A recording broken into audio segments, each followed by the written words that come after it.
Costly சாரியை போய் கையில துவைக்கலாமா, இவ்வளவு காஸ்ட்லி சாரியை போய் மிஷின்ல போடலாமா, இது போய் லாண்ட்ரியும் போடலாமா அப்படின்னு சொல்லிட்டு அந்த கோவத்தை மாத்தி அப்செல்லும் பண்ணி அனுப்புவாரு.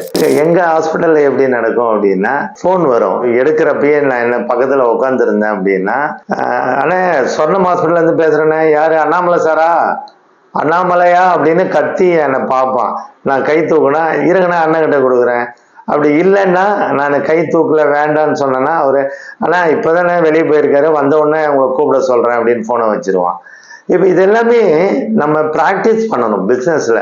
நீங்க MBA படிச்சிருந்தாலோ வேற BE பண்ணாலோ கிடைக்காத அனுபவங்கள் எல்லாமே நம்ம குடும்ப தொழில இருந்து கிடைச்சிரும். இதே ஃபாரின்ல எல்லாம் பாத்தீங்க அப்படின்னா, அமெரிக்கால யாரு தொழில் பண்ணாலும் கன்சல்டன்ட் வச்சு அவங்களுடைய வழிகாட்டுதல் பேர்ல தான் பண்றாங்க. அந்த பாரம்பரியம் ஒன்றும் நமக்கு வரல. அதனால நம்மளே தான் கத்துக்கணும். இல்ல நம்ம பரம்பரையில யாராவது தொழில் பண்ணியிருந்தா அவங்ககிட்ட கத்துக்கலாம். இல்ல நம்ம குரூப்ல BNI மாதிரி குரூப்ல கத்துக்கலாம். உங்களுக்கு இது சம்பந்தமா ஏதாவது கத்துக்கணும்னு ஆசைப்பட்டீங்கன்னா கீழே வர்ற நம்பருக்கு எனக்கு போன் பண்ணுங்க. உங்களுக்கு உங்க கடையில என்னென்ன மாதிரி டெக்னாலஜிஸ் உங்களுக்கு வேணுமோ அது எல்லாத்தையும் நான் கத்துக் கொடுக்க தயாரா இருக்கேன்.